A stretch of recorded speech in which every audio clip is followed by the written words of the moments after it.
When the first generation Lexus LS arrived in 1989, it pleasantly surprised everyone, except for the German luxury brands. It was refined and packed with value. At the time, no one knew if Toyota's new luxury division would be a star or a dud. The brand only had two models, the LS and ES sedans. The ES was widely considered a gussied-up Camry, while the LS rode on a completely new architecture, so it could be argued that it is the first real Lexus. And because of that, LS seems to have a special place in the hearts of Lexus engineers. I met a few of them at the launch event in San Francisco that I attended, courtesy of the company. With only a day of driving, this is just a quick look with basic driving impressions. Longer, lower, and wider now, there are two powertrains. The LS 500 is a gas-only model with an all-new 3.5-liter twin-turbo V6 that pumps out more horsepower and torque than the outgoing V8. It is paired up with an all-new 10-speed transmission that does its job very discreetly. There's also a hybrid, the 500H, with a 3.5-liter V6 that's mated to two motor generators mounted in a 4-speed transmission that, because of a unique power split device, feels like it shifts with 10 speeds. I leave deepest, darkest San Francisco in a 500H hybrid, which I spent most of my time in. The powertrain is very smooth, no rubbery, continuously variable transmission qualities. I would prefer larger side mirrors, but LS is nimble and easy to maneuver in city traffic, feeling more compact than it is. The interior is so quiet, the hybrid system can be heard doing its work if nothing is playing through the excellent 23-speaker Mark Levinson sound system.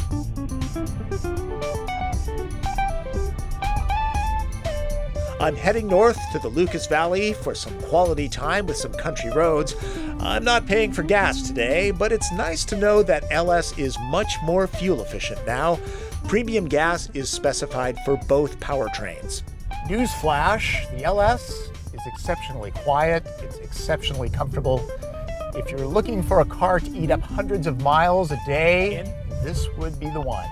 While Lexus holds LS up against BMW 7 Series, Mercedes S-Class, and Audi A8, there's new competition, such as Genesis G90, even the Tesla Model S.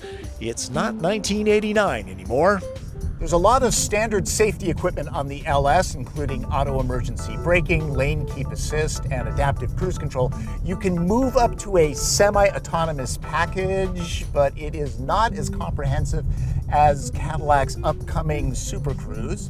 The optional system will brake for pedestrians and bicyclists, but not animals like some systems. It can also automatically steer away from pedestrians to avoid them.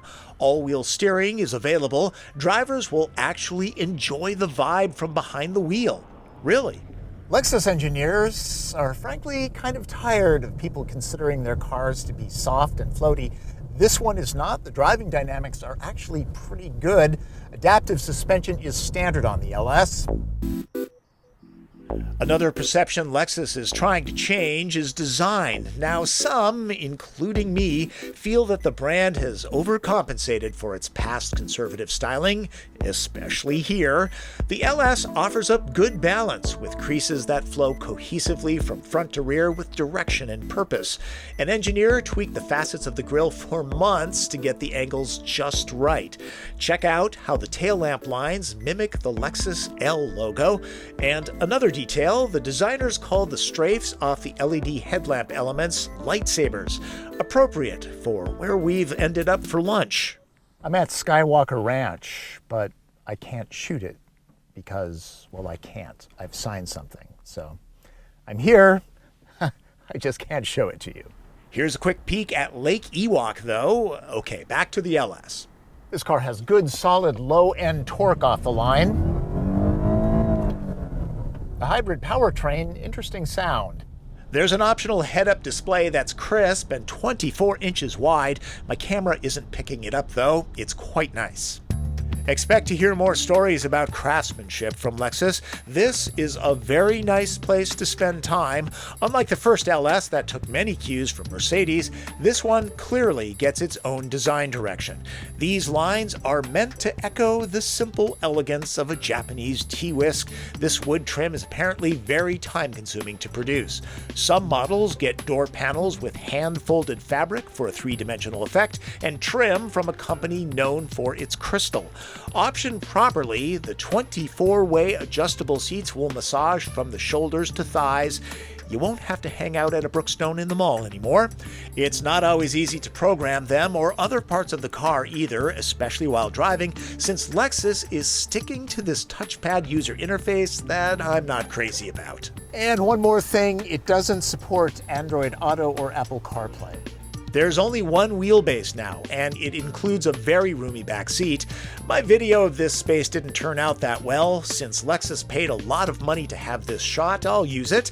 This is the executive package that adds all sorts of electronics and niceties. I was chauffeured for a good stretch of time back here while I enjoyed a massage.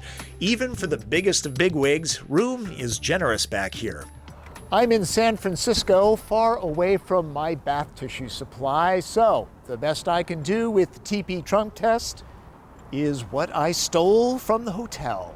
This space can probably take 6, maybe 7 carry-on suitcases. The seats do not split and fold if you use your Lexus to get lumber at Lowe's.